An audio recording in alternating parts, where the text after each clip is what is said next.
Hey guys, this is Undercovered all the way from Down Under, and today we're going to be talking about Fortnite Battle Royale, in particular about a new mode called Shooting Test Number 1 and the top 5 biggest changes in comparison to the main game. Now when you guys finish this video, make sure to go and comment in the comments section below which Fortnite stream is going to be hit the hardest because of these changes. I'll try to go and respond to as many comments as possible.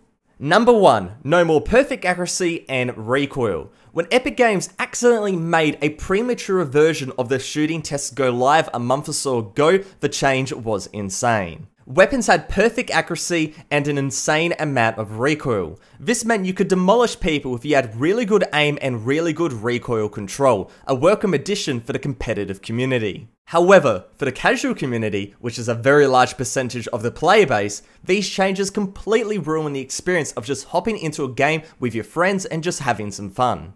Epic took feedback from both sides, and now we have Shooting Test Number 1, and this is a really good mode. Number 2, weapons now have first shot accuracy, indicated by a red glow on the reticle.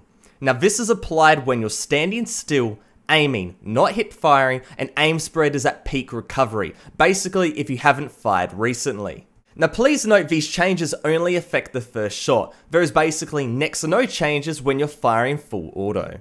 Now this makes it super rewarding if you want to carefully tap fire target down because you know those bullets will go and hit. However, you can also go and spray like we do in the main game, but you won't know for sure if the bullets will connect. Now everybody will be automatically looking towards the assault rifles as the weapons that will go and benefit the most from this. But don't forget about the revolvers as they have first shot accuracy as well. Now alternatively, I feel like the blue burst will be a super lethal weapon at medium range. If the 100% accuracy first shot is a headshot and then the rest of the 3-round burst goes and hits the body, you'll be sure that the enemy is either dead or all their armor is gone. The time in between bursts, your spread will go and recover, you'll see that red glow, you'll be ready to go and pull off another 100% accuracy first shot, and then the rest of the bullets, if they do go and connect, will more than likely finish off the opponent.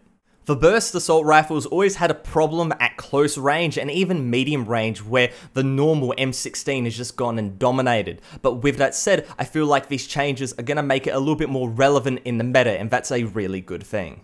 Number 3, headshot critical hits have been reduced. Shotguns are now 150% damage, was 250%, and all other weapons with headshot crits are now 200% damage, was 250%. This is a very big nerf the shotgun uses, and a needed one to be honest. The pump action shotgun already had insane damage, and the fact you could easily one-shot somebody with a headshot is way too overpowered.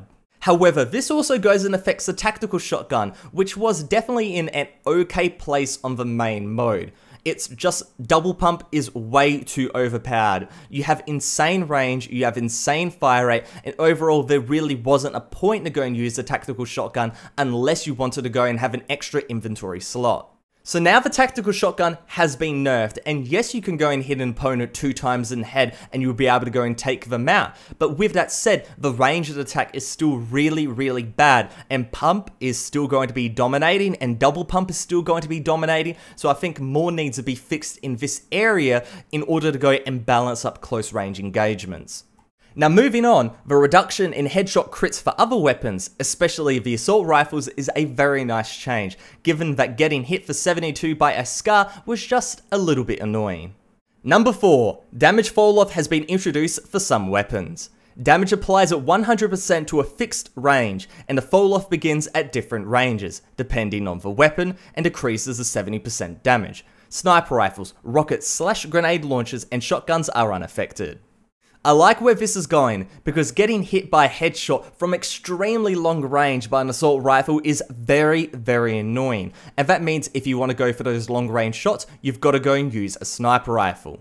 Why not the scoped assault rifle, do I say? Well, that gun has been completely gutted. It's made for medium to long range use, however the damage drop off goes and applies for this weapon, and it makes it basically unusable. Now, I really like the weapon, I feel like it's a really cool idea, but it needs to be buffed just a little bit. I feel like with this mode, you wouldn't need to go and increase the damage, which I'll go and talk about later, but just completely remove the damage drop off or make it less considerable. And that means people can go and use it as a pseudo sniper rifle. You're not going to be doing as much damage as, let's say, semi-automatic, but you'll be able to go and tap away really easy at medium to long range and make a little bit of a dent in the armor of your opponents. Number 5, there are some very big balance adjustments. The first one is the semi-automatic sniper rifle has had its damage increased to 75/78 from 63/66. Now this is a massive change and may mean the semi becomes a more popular weapon. If you can consistently go and hit your shots, it may make sense to go and use this over the bolt, however to what extent is to be determined. The scoped assault rifle has had its damage increased to 25/26 from 23/24.